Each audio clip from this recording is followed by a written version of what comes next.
Louvado seja Deus. 1 Coríntios 7, 32, parte B diz: os solteiros cuidam das coisas do Senhor e como há de agradar ao Senhor. Graça e paz, irmãos. É uma honra estar aqui mais uma vez servindo a igreja e dessa vez pregando a palavra de Deus. É uma honra e quero agradecer a Deus e também aos pastores pela confiabilidade, por me dar essa oportunidade de pregar as Escrituras aqui hoje. E também é uma honra pregar para os irmãos e com a presença da minha mãe. Minha mãe está logo ali, louvado seja Deus. O que minha mãe fez e faz na minha vida é incalculável. Nem as riquezas do mundo todo poderia pagar. Eu agradeço muito pela mãe que eu tenho e louvo a Deus. E nessa noite ela terá a oportunidade, já faz um bom tempo, e hoje terá a oportunidade de me ouvir pregar. Que Deus possa falar ao seu coração. Eu quero lembrar os irmãos que eu preguei aqui esse ano o Salmo 3, 4 e 5, e dessa vez eu irei pregar o Salmo 6, e convido a igreja a abrir comigo a Bíblia, no Salmo 6.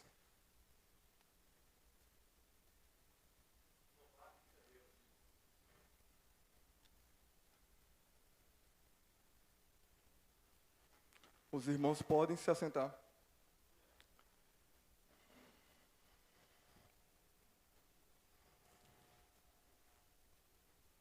Amém?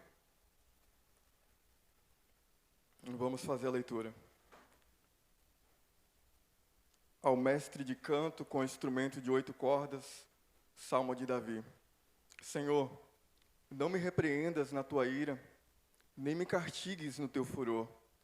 Tem compaixão de mim, Senhor, porque eu me sinto debilitado. Sara a mim, Senhor, porque os meus ossos estão abalados.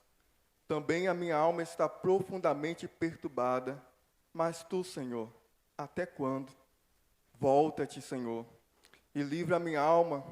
Salva-me por tua graça, pois na morte não há recordação de ti. No sepulcro, quem te dará louvor? Estou cansado de tanto gemer. Todas as noites faço nadar o meu leito, de minhas lágrimas o alago.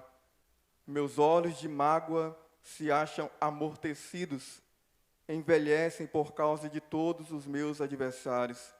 Apartai-vos de mim, todos os que praticais a iniquidade, porque o Senhor ouviu a voz do meu lamento. O Senhor ouviu a minha súplica, o Senhor acolhe a minha oração. Envergonhem-se e sejam sobremodo perturbados todos os meus inimigos, retirem-se de súbito, cobertos de vexame. Eu quero começar esse sermão fazendo 2 perguntas. O que você faz no sofrimento extremo, seja por causa dos seus pecados ou por algum tipo de provação? E o que fazer no sofrimento extremos? Estamos diante do Salmo 6, Salmo de Davi, ao mestre de canto, para ser tocado com instrumento de cordas, ou na oitava. Pode ser na oitava, com referência a uma tonalidade mais baixa, um tom mais grave, para ser entoado por homens, para retratar o sofrimento que Davi estava passando. É um salmo para ser cantado, como disse Matthew Henry. Está alguém aflito, está alguém doente? Cante esse salmo. Então é um salmo para ser cantado de fato. Esse salmo é um lamento pessoal, como em muitos lamentos, o salmista expressou a sua confiança em Deus no final desse salmo. Esse salmo é um dos 7 salmos penitenciais, salmos de confissão e arrependimento, junto com o Salmo 32, 38, 51, 102, 130 e 143.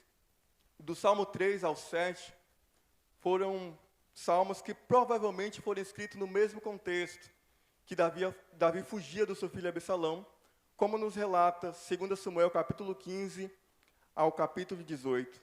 No Salmo 3 e 4, Davi dorme bem, em paz, protegido, imediatamente protegido. No Salmo 3, verso 5, ele chegou a dizer: deito-me e pego no sono, acordo, porque o Senhor me sustenta.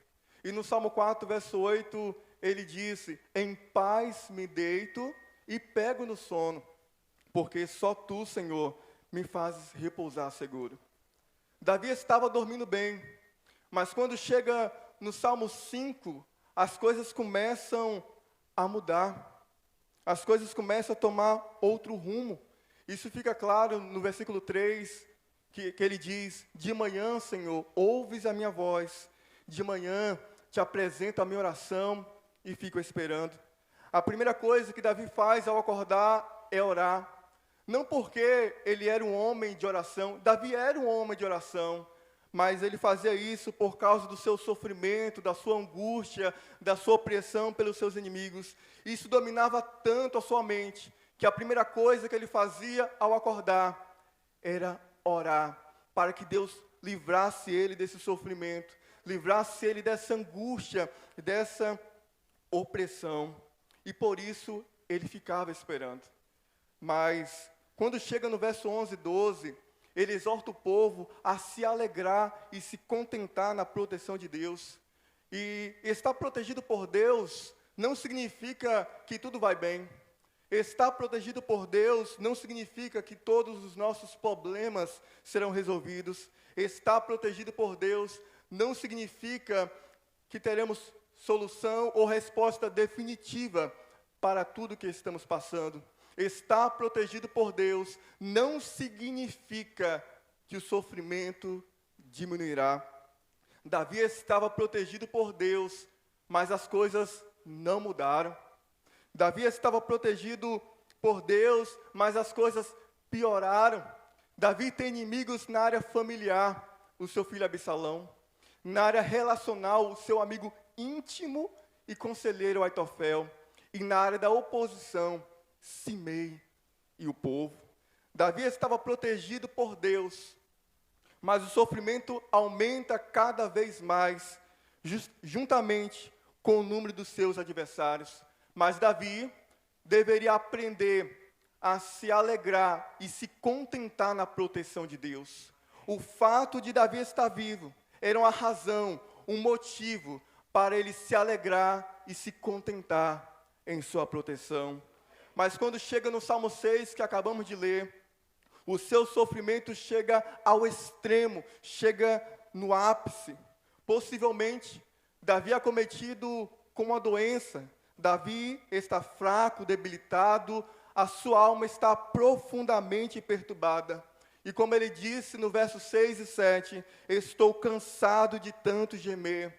Todas as noites faço nadar o meu leito, com minhas lágrimas o alago. Meus olhos de mágoa se acham amortecidos, envelhecem por causa de todos os meus adversários. Davi chega no ápice, no extremo do seu sofrimento.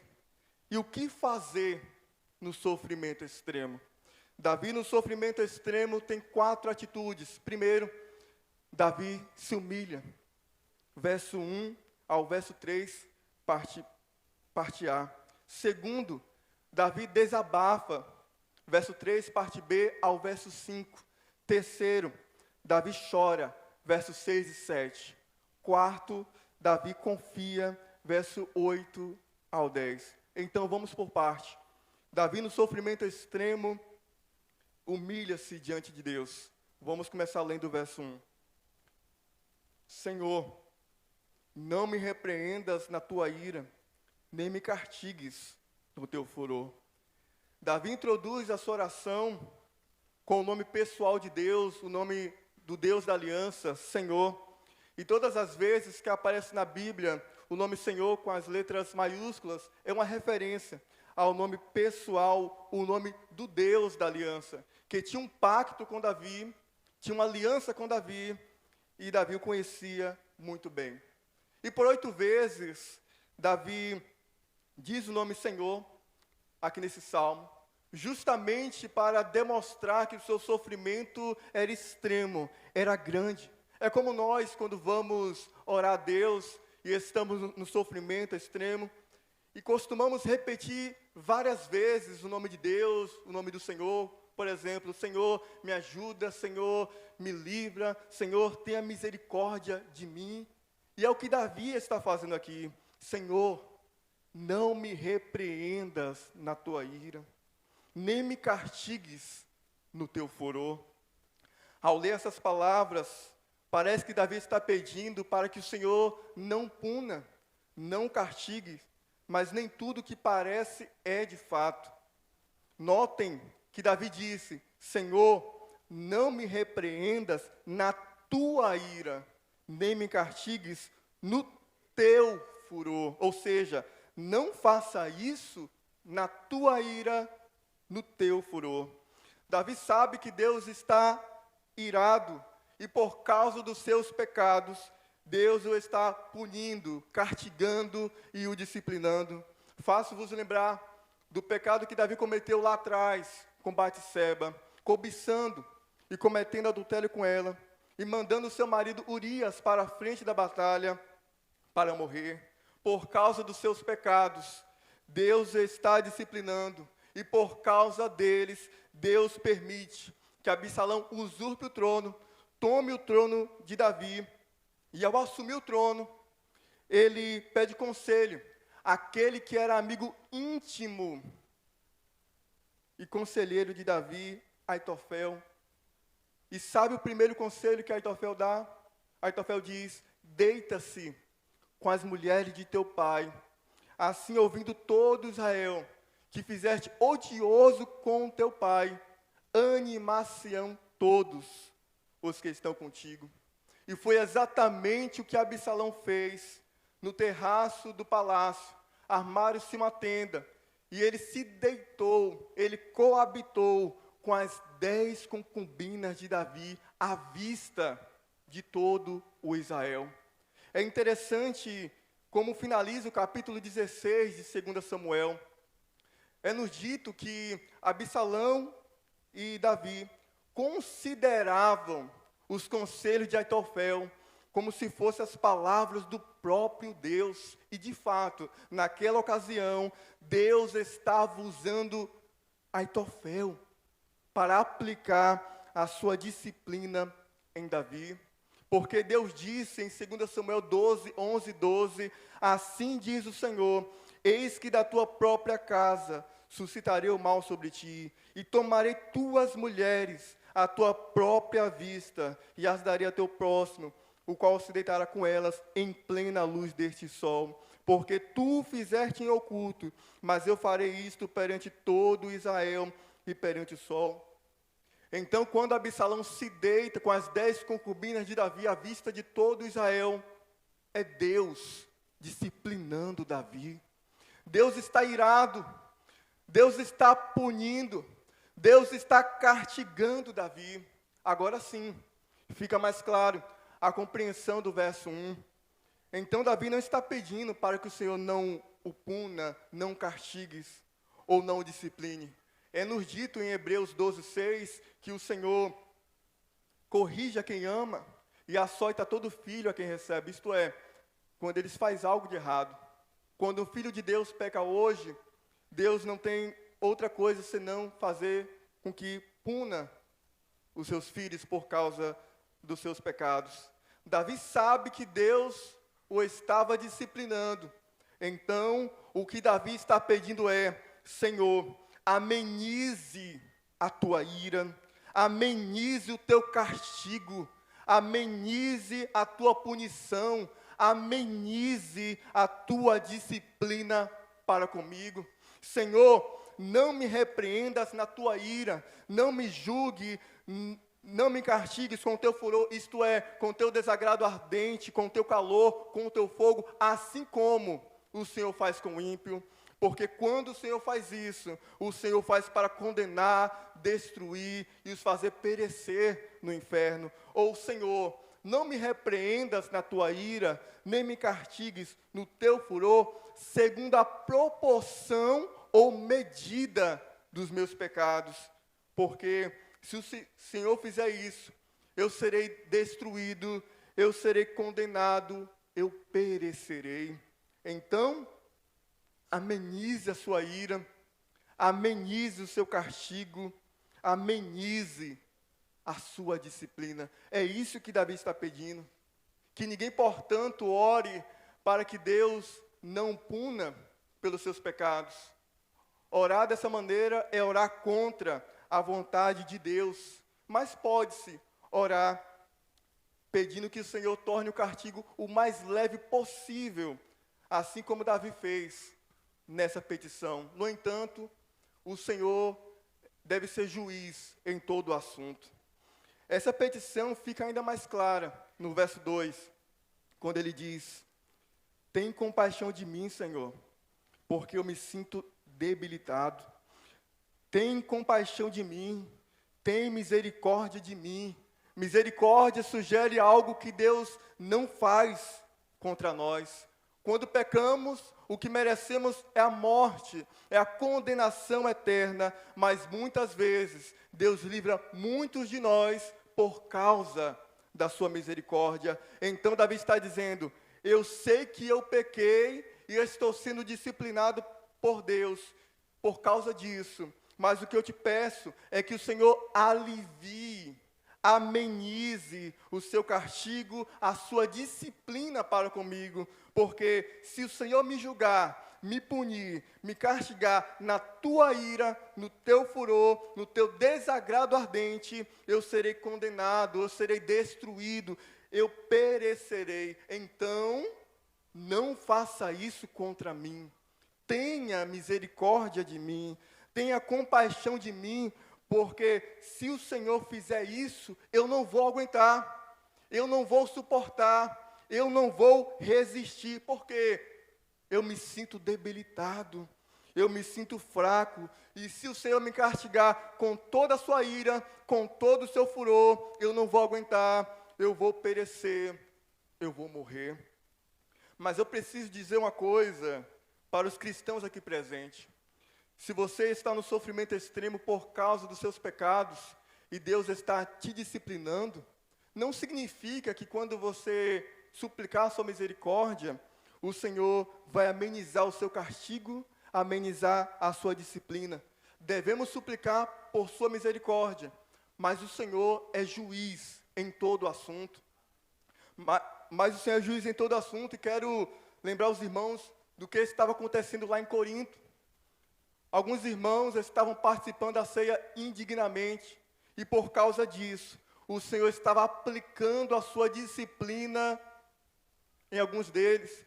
Por isso, alguns estavam dormindo, ou seja, Deus estava tirando a vida, outros já estavam fracos e outros doentes. Então, por consequência dos seus pecados e a aplicação da disciplina de Deus, Ele pode tirar a sua vida.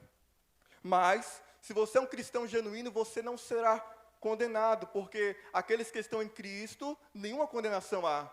Mas você vai ser privado de ser uma testemunha de Deus aqui na terra, por causa da sua aplicação em consequência, aplicação da sua disciplina em consequência dos seus pecados. Eu digo isso porque Davi disse: eu me sinto debilitado, fraco, possivelmente ele está doente fisicamente.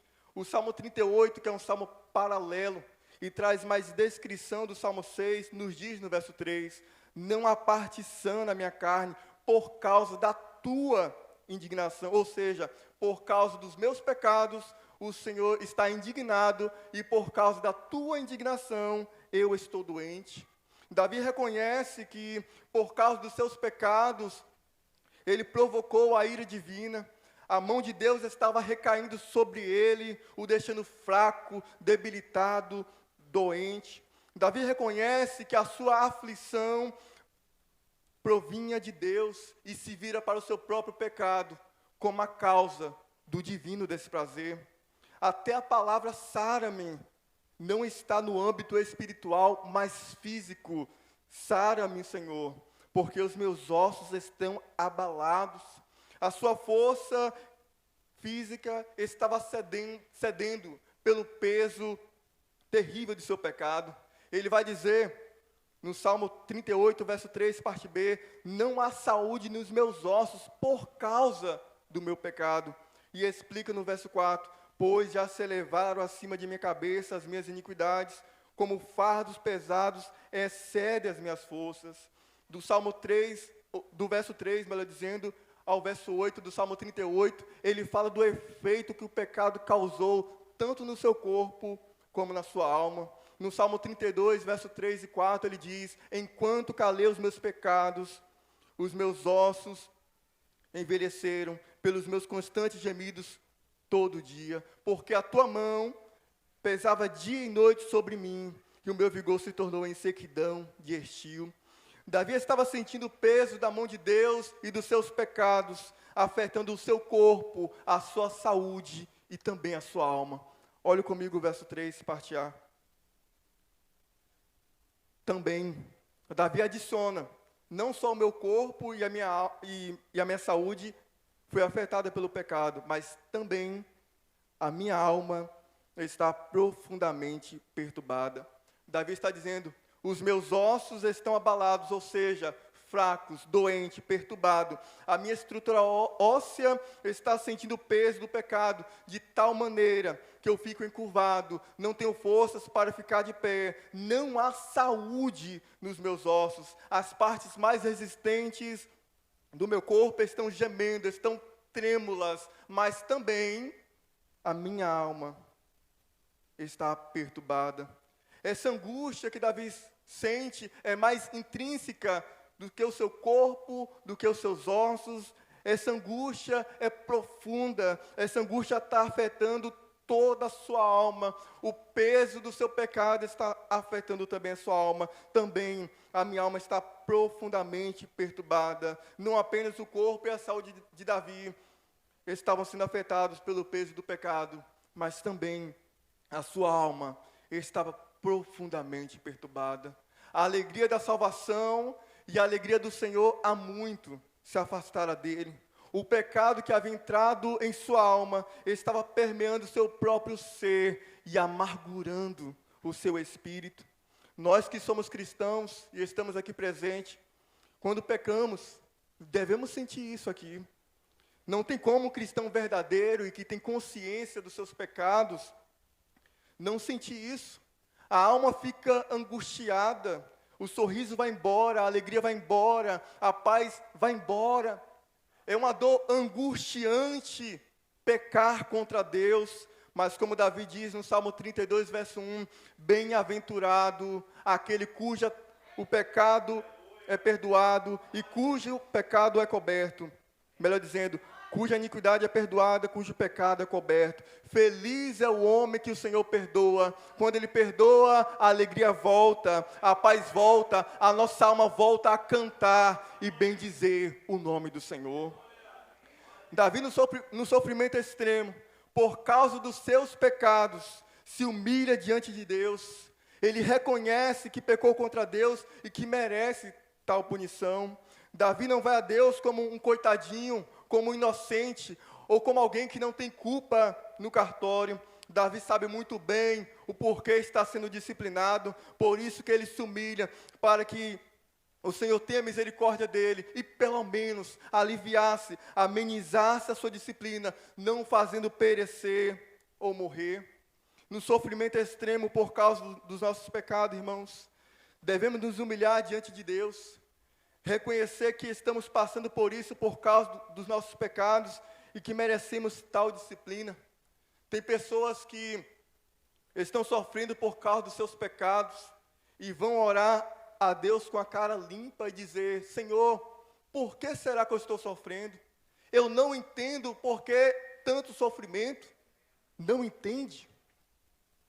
Não fez nada? Beleza. Então você é inocente. Então você não tem culpa. Então se você está sofrendo por causa de pecados específicos, você não tem culpa, você é inocente. Não é essa a postura que devemos ter diante de Deus em oração. Se nós estamos sofrendo por causa dos nossos pecados, devemos nos humilhar diante de Deus. Devemos confessar os nossos pecados e pedir a misericórdia de Deus para pelo menos Ele amenizar sua disciplina. Pelo menos amenizar o seu castigo, pelo menos amenizar a sua ira, e nos livrar de coisa pior, como a morte. Em um segundo momento, Davi se desabafa com Deus. Olha o finalzinho do verso 3. Mas tu, Senhor, até quando? Davi começa a se desabafar. Mas tu, Senhor, até quando? Eu entendo, pelo contexto, essas palavras da seguinte maneira. É uma expressão de angústia, que significa por quanto tempo o Senhor permitirá que esse sofrimento continue? Por quanto tempo eu serei disciplinado e o Senhor não vai agir? Davi está dizendo, Senhor, até quando vai me disciplinar? Será que não tem como abreviar, diminuir o tempo dessa disciplina? Porque eu não aguento mais. Eu não aguento mais, eu estou definhando. O meu corpo está fraco, doente, os meus ossos estão abalados, a minha alma está profundamente perturbada, eu irei morrer, mas tu, Senhor, até quando? Quando vai agir? Quando vai intervir? Até quando vai adiar a tua misericórdia? A ideia que Davi traz é de que Deus o abandonou, virou as costas e o deixou perecer, deixou entregue ao seu destino. Olha comigo o verso 4. Volta-te, Senhor, e livra a minha alma, salva-me por tua graça. A sensação é que Deus o abandonou e que está se distanciando, se afastando, indo para longe do salmista e o deixando entregue aos seus pecados para perecer. Mas Davi está dizendo, volta-te. Volta-te, Senhor. Ou seja, a sensação é que o Senhor está se afastando, mas se reconcilia comigo. Volta-te, Senhor. Em outras palavras, é como se Davi estivesse parafraseando o Isaías 59, verso 2. Os meus pecados fizeram divisão entre mim e Deus. Então, volta-te, Senhor. Se reconcilia comigo. Eu reconheço que os meus pecados fizeram isso mesmo, mas volta-te, se reconcilia comigo, livra a minha alma desse sofrimento, livra a minha alma da morte, salva-me por tua graça. Davi implora para que Deus o salve por tua imerecida graça, por teu amor leal, por tua misericórdia. Davi sabia o segredo de como voltar para Deus. Davi sabia que os esforços e labores humanos são inúteis para obter o favor do Senhor.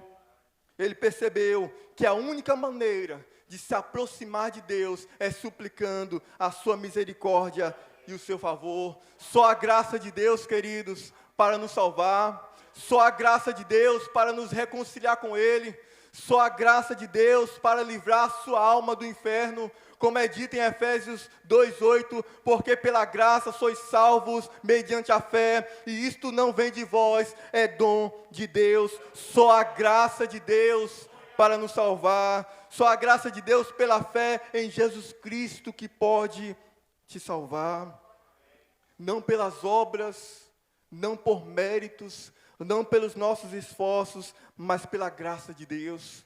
E isso se aplica ao sofrimento. Se você está vivendo habitualmente na prática do pecado, ou sofrendo por causa do pecado, se humilhe diante de Deus, confesse os seus pecados, que o seu desabafo diante de Deus seja: Senhor, eu sou miserável pecador, eu pequei, eu reconheço que eu estou sofrendo por causa dos meus pecados, eu reconheço que eu estou sofrendo e mereço tal disciplina, mas me perdoa, Senhor. Volta-te, Senhor, se reconcilia comigo, livra a minha alma desse sofrimento, livra a minha alma da morte. E se você é descrente, solteiro esse final dizendo: livra a minha alma do inferno e salva-me por tua graça. Salva-me. A ideia é como se Davi estivesse afogando e ele está pedindo: Senhor, salva-me. Eu estou perecendo, eu estou definhando. Meu corpo, a minha alma está perturbada. Eu já estou sentindo o peso do meu pecado. Eu já estou sentindo o peso da tua ira, do teu castigo. Salva-me por tua graça. E a razão que o fez pedir para que o Senhor se reconciliasse com ele livrasse a sua alma do sofrimento e da morte, salvando por sua graça, está no verso 5. Vamos ler? Pois na morte não há recordação de ti, no sepulcro, quem te dará louvor? Olha aí a razão. Primeiro temos que entender que Davi não está falando aqui sobre o sono da alma. O sono da alma é um ensino que no período entre a morte e a ressurreição, que ocorrerá no futuro, a alma fica em um estado de inatividade, uma espécie de ato de dormir. Esse ensino é promovido por grupos como adventistas e testemunhas de Jeová. Sabemos que aqueles que morrem, os cristãos que morrem, vão para o céu, e aqueles que morrem sem Cristo vão para o inferno. Jesus disse para um dos ladrões que estava com ele na cruz e que se arrependeu e reconheceu o seu senhorio e reinado: hoje mesmo estarás comigo no paraíso. O que acontecia no Antigo Testamento, quando as pessoas morriam, é o mesmo que acontece no Novo Testamento. A única mudança é que está esclarecido no Novo Testamento. Davi não está falando aqui sobre realidade pós-morte. Olha o paralelismo no verso 5. Pois na morte não há recordação de ti, no sepulcro, quem te dará louvor? Aqui temos um paralelismo sinonímico, onde a segunda linha equivale à primeira, trazendo a mesma ideia, o mesmo significado. Pois na morte não há recordação de ti, equivale a no sepulcro, quem te dará louvor? Na morte é sinônimo de no sepulcro, e recordação é sinônimo de quem te dará louvor, trazendo assim a mesma ideia. Então, ele não está falando de realidade pós-morte, ele está falando da sepultura do ponto de vista fenomenológico de quem está vivo. Quem está vivo e olha para a sepultura, o morto está em silêncio, não louva. Essa é a ideia. Davi não está aqui apresentando a sua visão teológica sobre a morte, mas expressando os seus sentimentos, estando à beira da morte. A palavra recordação significa lembrança ou celebração. Então Davi está querendo dizer: se o Senhor não se voltar para mim, livrando a minha alma do sofrimento e da morte, e não me salvando por tua graça, por teu amor leal, por tua misericórdia, eu serei privado de te dar graças, de te celebrar e te louvar entre os vivos, pois a morte põe um fim a esses louvores entre os vivos. Na morte, eu não poderei fazer mais isso. Na morte, no sepulcro, há um silêncio lá. Não tem como ser agradecido ou te louvar entre os vivos. É essa a ideia. Por outro lado, Davi também está querendo dizer: Senhor, se pela tua graça eu ser livrado da morte, eu serei agradecido e guardarei isso na memória. Eu terei lembrança, recordação, que pode significar lembrança. Eu terei lembrança do que o Senhor fez por mim, e lamenta que, se fosse retirado do mundo, ficaria privado do poder e da oportunidade de manifestar sua gratidão, visto que não estaria mais na terra dos viventes, na sociedade dos homens, para lhe enaltecer ou celebrar o nome de Deus. O Davi está querendo a oportunidade de fazer isso em vida. Irmãos, o fato de estarmos vivos não deveria fazer-nos proclamar mais o Evangelho? Viver uma vida de gratidão, porque esta é a vontade de Deus para o seu povo. Viver uma vida para a glória de Deus, para o louvor de Deus, porque na morte não tem como mais fazer isso.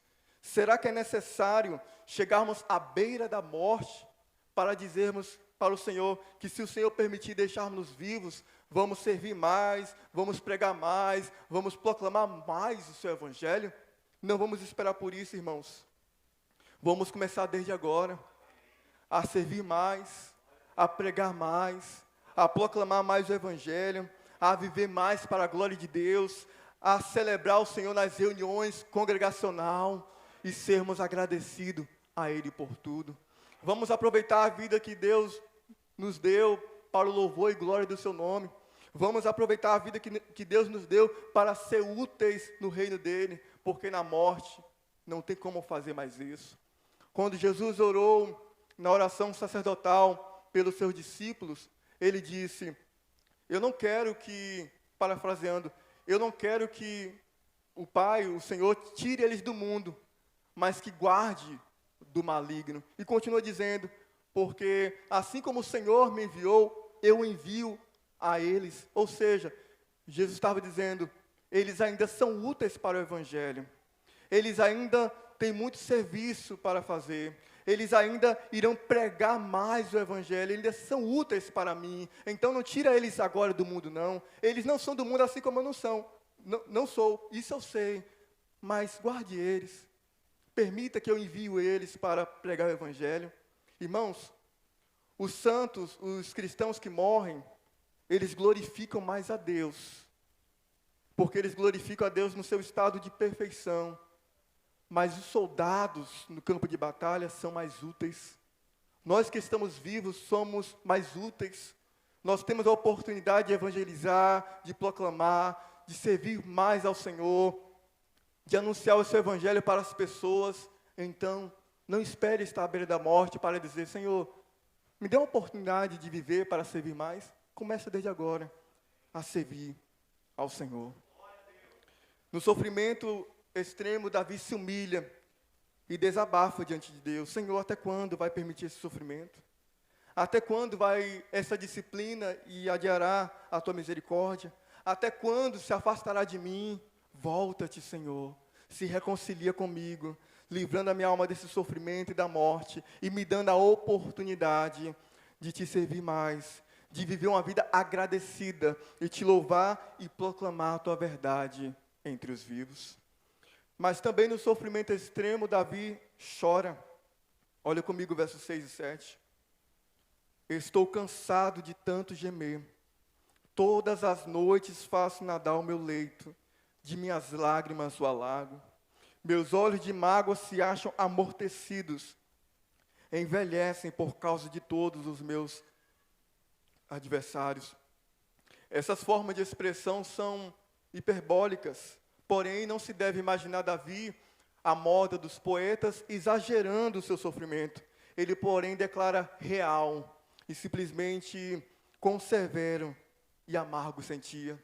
Davi estava em uma situação tão delicada, tão difícil, um sofrimento tão agudo, que Davi se utiliza de uma hipérbole, de uma linguagem exagerada para expressar esse sofrimento extremo. No verso 6 e 7, o salmista reiterou o que disse no verso 2, a respeito de seus gemidos e angústia da sua alma, quando afetaram o seu ser físico.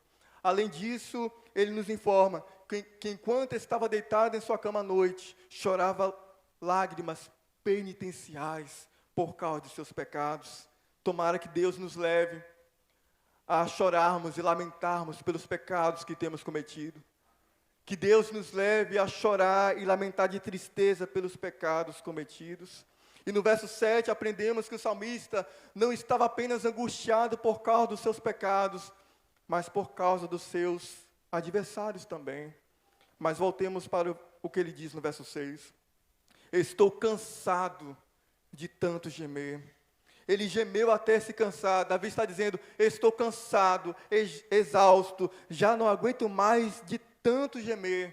Todas as noites faço nadar o meu leito, de minhas lágrimas o alago. Este é um bom exemplo de exagero poético. Davi não queria que acreditássemos que sua cama realmente flutuava em uma poça de lágrimas no seu quarto. Por se tratar de literatura poética, nós a entendemos no seu contexto literário.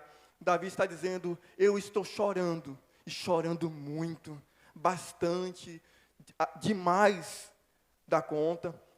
E isso não apenas um dia ou dois, todas as noites, de forma contínua, ininterrupta, de tal maneira que me faz perder o sono, me faz ter insônia.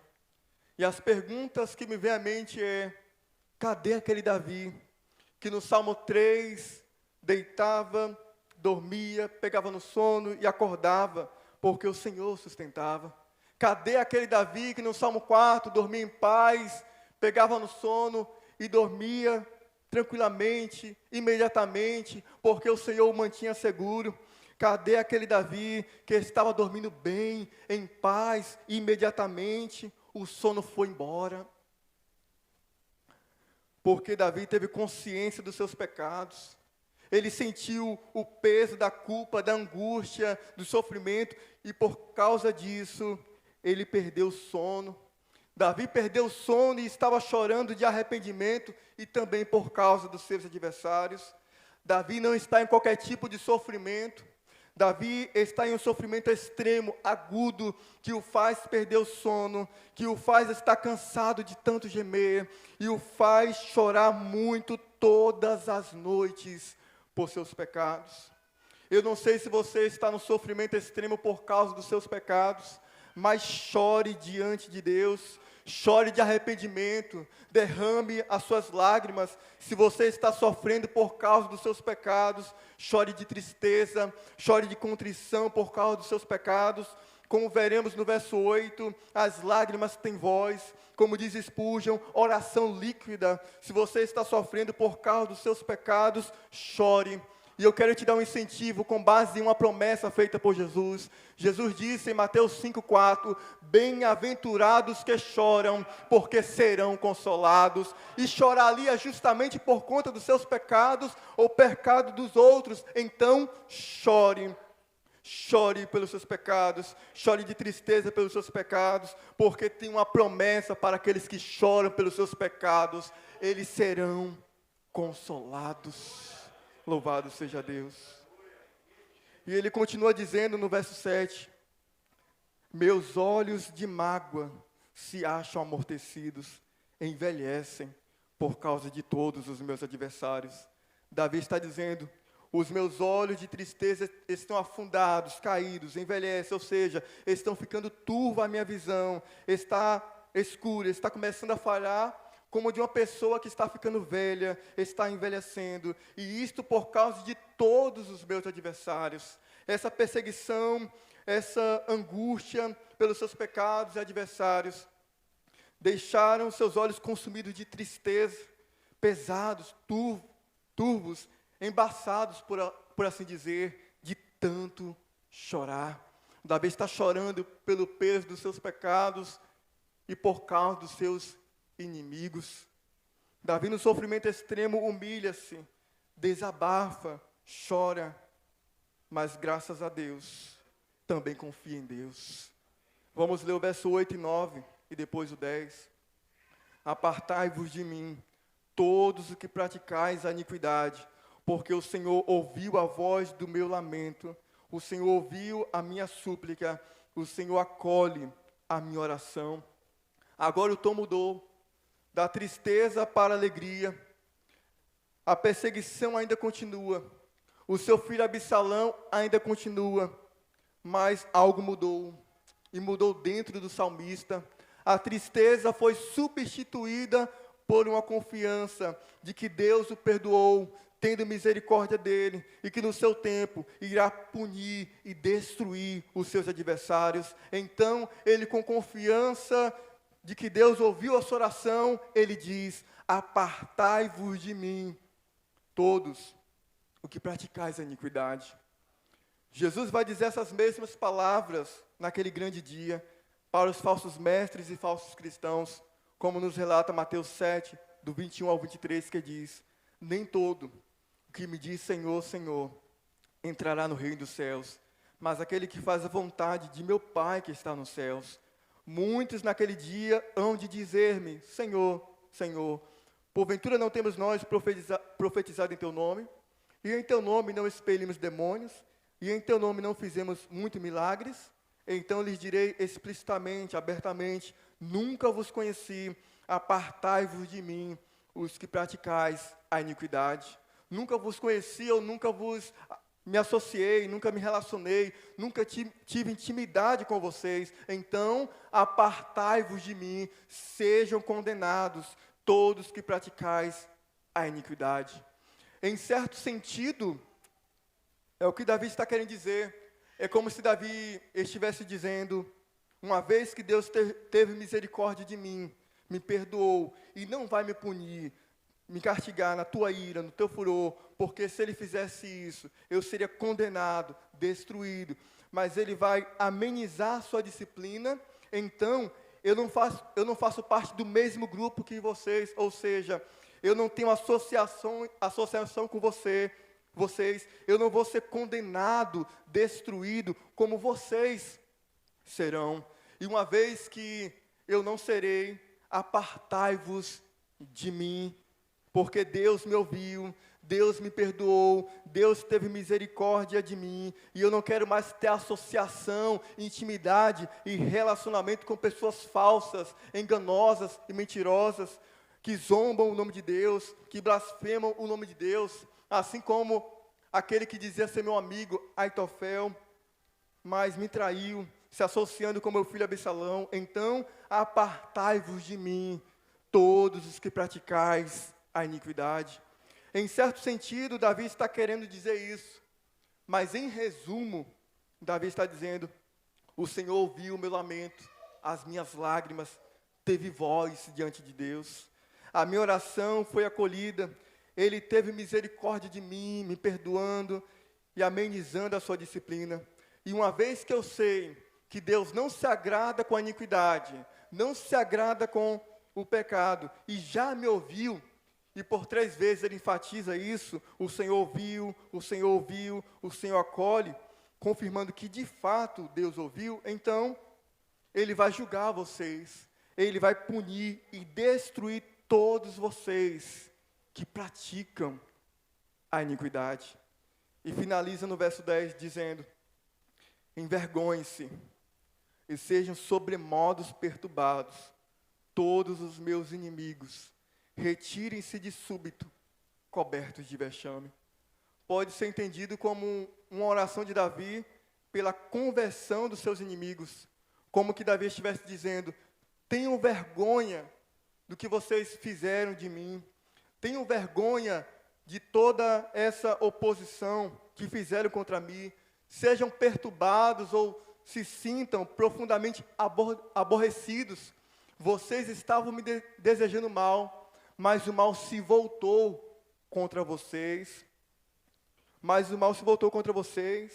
Se retirem de súbito, repentinamente. A palavra súbito significa isso, repentinamente, cobertos de vergonha, cobertos de vexame, porque agora, quem vão ser punidos serão vocês.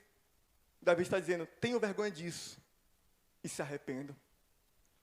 Esse salmo, irmãos, nos ensina que no sofrimento extremo por causa dos nossos pecados, devemos nos humilhar diante de Deus. Reconhecer que pecamos e que merecemos tal disciplina, e precisamos da misericórdia de Deus para amenizar tal punição, ao ponto de não nos levar a morrer. Precisamos desabafar, confessando os nossos pecados, os efeitos que eles nos causaram, pedindo que o Senhor se reconcilie conosco, livrando a nossa alma do sofrimento e da morte, salvando por Tua graça e nos dando a oportunidade de vivermos uma vida agradecida, lembrando dos Seus feitos, louvando e anunciando o Seu Evangelho como nunca antes. Chore pelos seus pecados e também confie que o Senhor te perdoou, te ouviu. Confie que o Senhor ouviu as suas orações e que no tempo dele, se Ele quiser te tirar desse sofrimento e terminar a aplicação da sua disciplina, Ele o fará. Mas sempre confie em Deus. E se você está no sofrimento extremo por causa de alguma provação, assim como Jó estava sofrendo, Jó era reto, temente a Deus, se desviava do mal. Jó estava sofrendo não por pecados específicos, mas porque Deus permitiu que Jó sofresse, Jó fosse provado. Nós como somos cristãos e também passamos por provas, também somos provados. Então, se você está no sofrimento extremo por alguma provação, se humilhe diante de Deus. Peça a sua misericórdia para suportar o que está passando. Desabafe diante de Deus. Pergunte ao Senhor o que Ele quer te ensinar com isso. Fale para o Senhor o que esse sofrimento está te causando. Qual a sensação de estar passando por isso? Fale ao Senhor o seu desejo de poder ainda louvar em vida, de poder anunciar o seu evangelho, de poder viver uma vida para a sua glória. Chore com sinceridade diante de Deus. As suas lágrimas também podem ser ouvidas, acolhidas, enxugadas.